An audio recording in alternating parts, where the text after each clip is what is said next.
Welcome back to Vistriti education. आज का जो हमारा सब्जेक्ट का हम नया टॉपिक शुरू करने वाले हैं, साइकोलॉजी का सबसे पहला टॉपिक होता बाल विकास है, लेकिन हम शुरुआत करेंगे सेकंड यूनिट अधिगम से। अधिगम क्या है, कौन कौन से विशेषताएं होती हैं, महत्व होते हैं, इसके क्षेत्र क्या हैं, कौन कौन से सिद्धांत है, इसका पूरा डिटेल्स हम अध्ययन करने वाले हैं। तो सबसे पहले अधिगम है क्या, तो इसकी बात करें तो अधिगम क्या है। अधिगम सीखना है। अधिगम का अर्थ माना जाता है सीखना। और सीखना कैसे?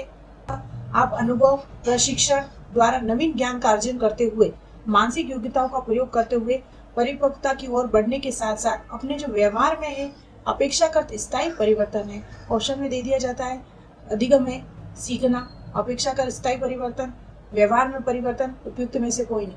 तो अपना आंसर वहां पर प्रबल हो जाएगा, अपेक्षाकृत स्थायी परिवर्तन अधिगम है। तो अब हम इसके बारे में देखते हैं कि इससे संबंधित अधिगम की जो परिभाषाएं पूछी जाती है वो महत्वपूर्ण रूप से कौन कौन सी हैं परिभाषाएं।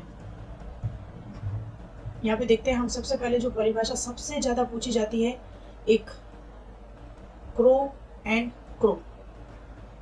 इन्होंने क्या परिभाषा दी थी? आदत, ज्ञान और अभिवृत्ति का अर्जन करना ही सीखना है। करना सीखना है।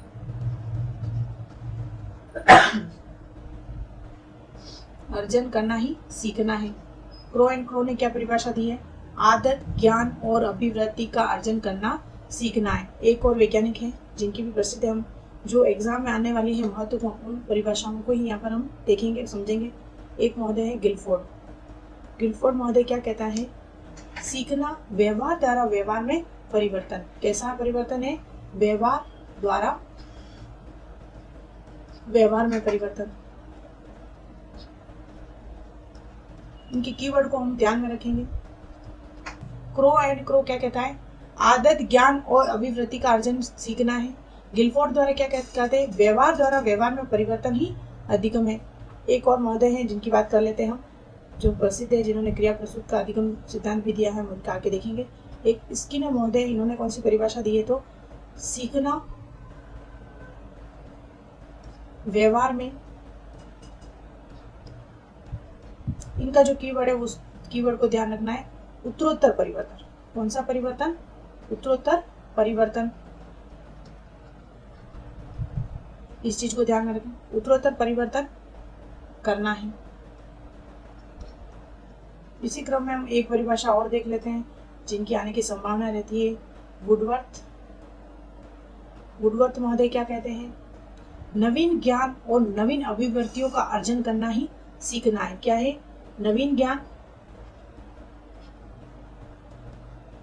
नवीन ज्ञान, नवीन अभिवृत्तियों का अर्जन करना, अभिवृत्तियों का अर्जन करना सीखना है। इसके साथ एक महत्वपूर्ण परिभाषा और है, उसको हम देख लेते हैं। एक और है जो गेट्स और अन्य, आपने नाम सुना होगा, गेट्स और अन्य। इन्होंने क्या कहा था? इन्होंने कहा था अनुभव एवं प्रशिक्षण द्वारा व्यवहार में परिवर्तन करना ही सीखना है। अनुभव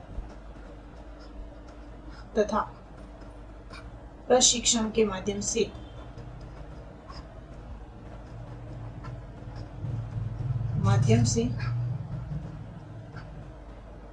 व्यवहार में परिवर्तन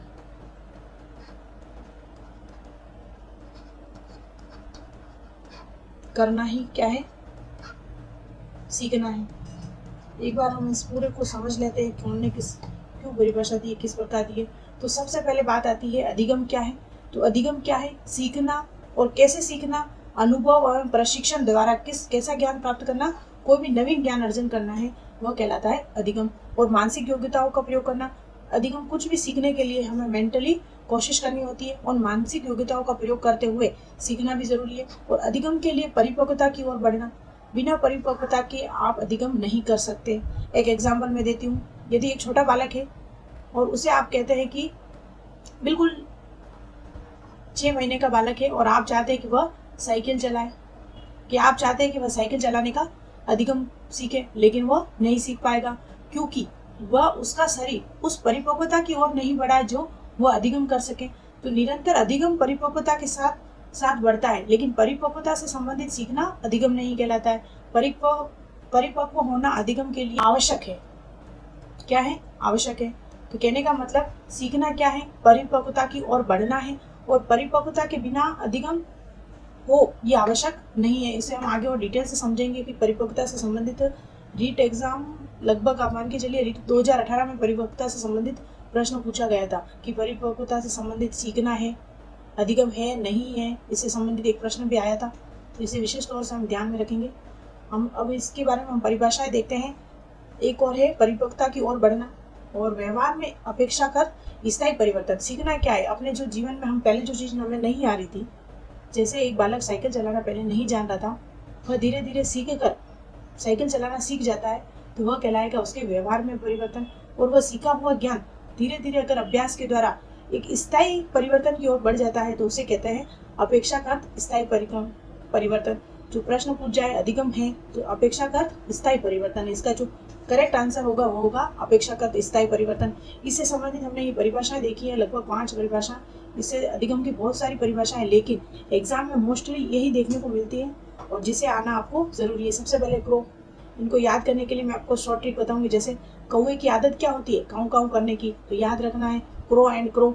आदत ज्ञान अभिवृत्ति का अर्जन करना सीखना है। अब इस कीवर्ड को ध्यान में रखो, क्रो एंड क्रो, आदत ज्ञान और अभिवृत्ति का अर्जन करना सीखना है। ये परिभाषा किसने दी थी? Crow and crow. फिर बात आती है गिलफोर्ड की, और गिलफोर्ड क्या कहता है? आपने जो व्यवहार है उसी के द्वारा आप व्यवहार में परिवर्तन करना सीखना है। गिलफोर्ड का क्या है? व्यवहार द्वारा व्यवहार। इस चीज को आप बार बार रटें, बार बार प्रयास करें बोलने का, तो निश्चित ही आपके व्यवहार में व्यवहार द्वारा व्यवहार परिवर्तन आना संभव है। गिलफोर्ड हो गया। और स्किनर में यहाँ पे न आ रहा है तो आप ध्यान में रखो उत्तरोत्तर, उत्तरोत्तर परिवर्तन। इसका कीवर्ड क्या हो जाएगा अपना? उत्तरोत्तर। स्किनर हमेशा कैसी बात करता है? उत्तर के प्रति उत्तर देने की बात करता है, ऐसे याद रखो आप। तो स्किनर ने क्या परिभाषा दी थी? सीखना व्यवहार में उत्तरोत्तर परिवर्तन करना है। फिर बात करते हैं वुडवर्थ। वुडवर्थ हमेशा नवीन बात करता है, इस चीज को आप ध्यान में रखें। वुडवर्थ कैसी बात करता है? नवीन बात करता है। तो इसकी परिभाषा क्या हो जाएगी? नवीन ज्ञान, नवीन अभिवृत्तियों का अर्जन करना सीखना है। नवीन ज्ञान, नवीन अभिवृत्तियों का अर्जन करना सीखना है। तो वुडवर्थ कैसी बात करता है? नवीन बात करता है। तो नवीन ज्ञान, नवीन अभिवृत्तियों का अर्जन करना सीखना है। फिर बात आती है गेट्स और अन्य। आप गेट खोलोगे तो आपको क्या होगा? अनुभव होगा, ऐसे याद रखो। गेट खोलने पर आपको क्या होगा? अनुभव होगा। तो गेट्स और अन्य ने कौन सी परिभाषा दी है? तो अनुभव तथा प्रशिक्षण के माध्यम से व्यवहार में परिवर्तन करना सीखना है। एक बार फिर से रिपीट करते हैं परिभाषा, क्रो एंड क्रो, आदत ज्ञान अभिवृत्ति का अर्जन करना सीखना है। कौवे की क्या आदत है? काऊ काऊ करने की, इस चीज को याद रखें। और गिलफोर्ड क्या बात करता है? कि आप व्यवहार द्वारा व्यवहार में परिवर्तन करो, गिलफोर्ड। और स्किनर क्या कहता है? उत्तरोत्तर परिवर्तन की बात करता है। वुडवर्थ क्या बात करता है? नवीन ज्ञान, नवीन अभिवृत्तियों का अर्जन करने की बात करता है। और गेट खोलने से आपको क्या होगा? अनुभव। तो इन्होंने कौन सी परिभाषा दी है? अनुभव तथा प्रशिक्षण के माध्यम से व्यवहार में परिवर्तन करना ही सीखना है। अधिगम की जो मोस्टली अर्थ हमने यहाँ पर देख लिया है, और इससे संबंधित जो महत्वपूर्ण परिभाषा है वह देख ली है, अर्थ और परिभाषा देख ली है। अब आगे की स्लाइड में हम देखने वाले हैं अधिगम की कौन कौन सी विशेषताएं होती है, उनके बारे में देखेंगे। आप इसे स्क्रीनशॉट लेना चाहे तो भी ले सकते हैं, नोट्स बनाना चाहे तो भी ले सकते हैं। अब हम बात करते हैं अधिगम की विशेषताएं। तो अधिगम की कौन कौन सी विशेषताएं, सबसे पहले टॉपिक डाल देते हैं अधिगम की विशेषताएं। सबसे पहले अधिगम की विशेषता कौन कौन सी है? सबसे पहले हमने अभी परिभाषा में देखा था, सबसे ऊपर क्या देखा था? अपेक्षाकृत स्थायी परिवर्तन। अधिगम क्या है? अपेक्षाकृत स्थायी परिवर्तन। सबसे पहले हमने यही देखा था, अधिगम अपेक्षाकृत स्थायी परिवर्तन है। फिर क्या देखा? अधिगम की एक और विशेषता है सार्वभौमिक है। अधिगम जरूरी नहीं है किसी स्थान विशेष पर ही अधिगम होगा, वह सभी जगह समान रूप से हो सकता है। तो अधिगम क्या है? सार्वभौमिकता होती है। क्या होती है अधिगम में? सार्वभौमिकता होती है। फिर बात आती है तीसरा विशेषता क्या है? तो इसमें क्या होगा? व्यवहार में परिवर्तन करना इसकी विशेषता है, व्यवहार में परिवर्तन करना,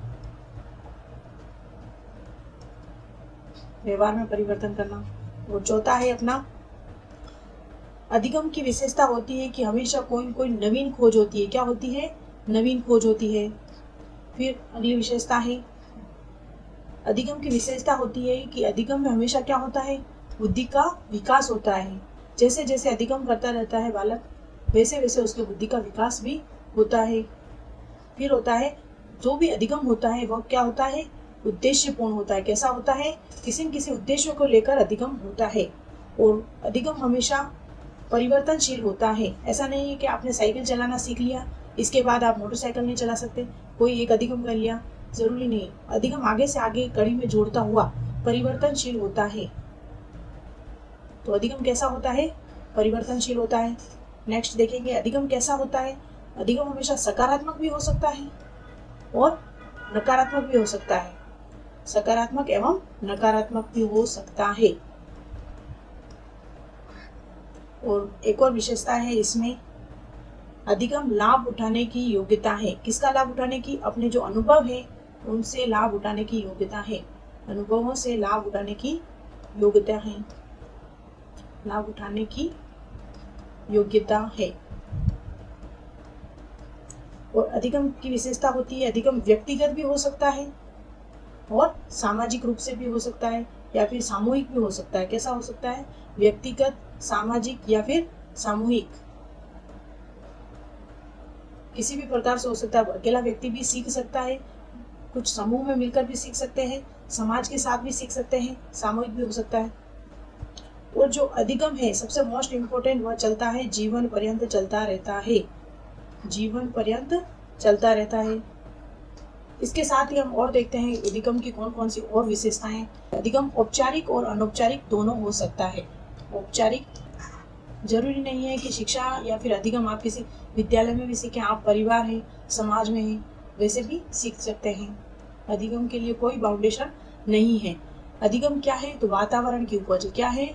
वातावरण की उपज है। वातावरण के साथ अंतःक्रिया कर बालक सीखता है। फिर आता है अधिगम क्रियाशीलता की उपज है। आप कोई क्रिया कर रहे हैं, उसके द्वारा भी आप सीखते हैं, तो क्रियाशीलता की उपज है। फिर बात करते हैं, अधिगम के लिए परिपक्वता का होना अनिवार्य है।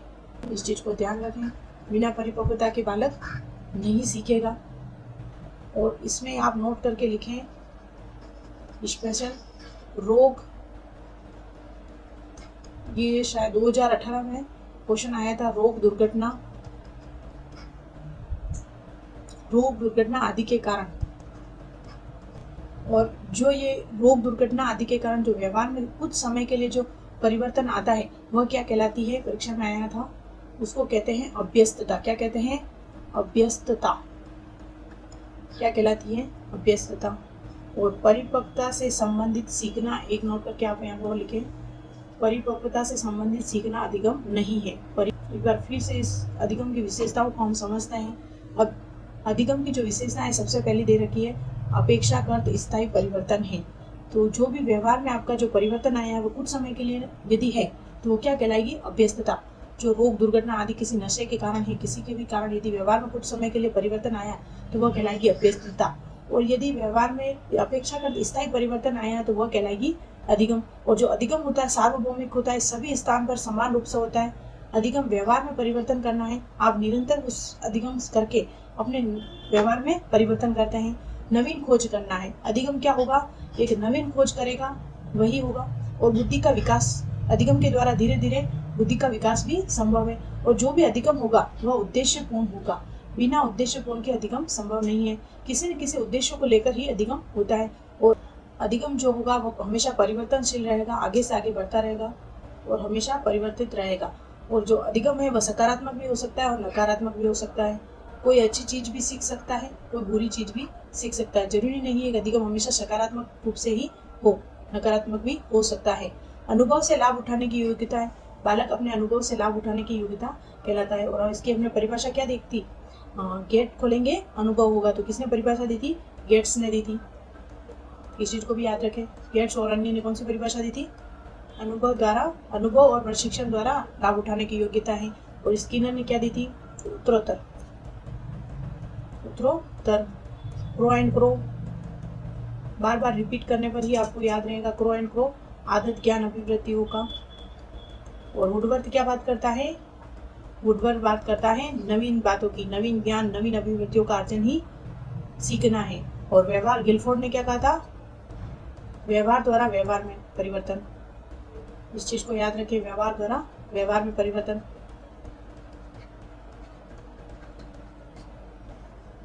हम यहाँ पे थे, सकारात्मक एवं नकारात्मक दोनों तरफ से हो सकता है। अनुभव से लाभ उठाने की योग्यता है। और सीखना है जो व्यक्तिगत भी हो सकता है और सामाजिक या सामूहिक रूप से भी हो सकता है। एक अकेला व्यक्ति भी किसी चीज को सीख सकता है और समूह में रहकर भी किसी चीज को सीखा जा सकता है। और अधिगम होता है वह जीवन पर्यंत चलता रहता है, जरूरी नहीं है कि एक निश्चित सीमा तक समाप्त हो जाए। और अनौपचारिक और औपचारिक दोनों होता है। सीखना औपचारिक भी हो सकता है, आप किसी एकेडमी में जाकर भी शिक्षा ले सकते हैं, या अनौपचारिक रूप से आप परिवार में ही कुछ गुण है वह भी सीखना के अंतर्गत आता है। और वातावरण की उपज, वातावरण के साथ अंतःक्रिया करते हुए यदि बालक सीखता है वह भी सीखना के अंतर्गत आता है। और क्रियाशीलता की उपज है, बिना क्रिया करके आप कोई भी चीज नहीं सीखते हैं, तो इस चीज को ध्यान में रखें, क्रियाशीलता की उपज है। और जो सबसे मोस्ट इम्पोर्टेंट है, अधिगम के लिए परिपक्वता का होना अनिवार्य है। और रोग, दुर्घटना आदि के कारण व्यवहार में जो परिवर्तन है, कुछ समय के लिए परिवर्तन आते हैं, वह अधिगम नहीं है। हम जानते हैं कि जो अधिगम है वह क्या है? अपेक्षाकृत स्थायी परिवर्तन है, और जो कुछ समय के लिए वह कहलाती है अभ्यस्तता। आज के हम इस लेक्चर में हमने देख लिया है, अधिगम का अर्थ देख लिया है हमने, और इसके संबंधी जो भी परिभाषाएं हैं उनको समझ लिया है। और इसके साथ ही हमने देख ली है विशेषताएं। जो अगला लेक्चर होगा अपना इसके बाद वाला, उसमें हम देखेंगे अधिगम के प्रकार कौन कौन से हैं, और अधिगम के जो सिद्धांत हैं, व्यवहारवादी हैं, गेस्टाल्टवादी हैं, कौन कौन से हैं, उनको आगे के क्रम में हम देखेंगे। नेक्स्ट वीडियो हमारा होने वाला है अधिगम के प्रकार कौन कौन से हैं और इसके क्षेत्र कौन कौन से हैं, इससे संबंधित एक अगला वीडियो होने वाला है। तो थैंक यू सो मच। आज की वीडियो में इतना ही। इसको बार बार रिपीट करें, लाइक शेयर और सब्सक्राइब करना ना भूलें। Thank you so much.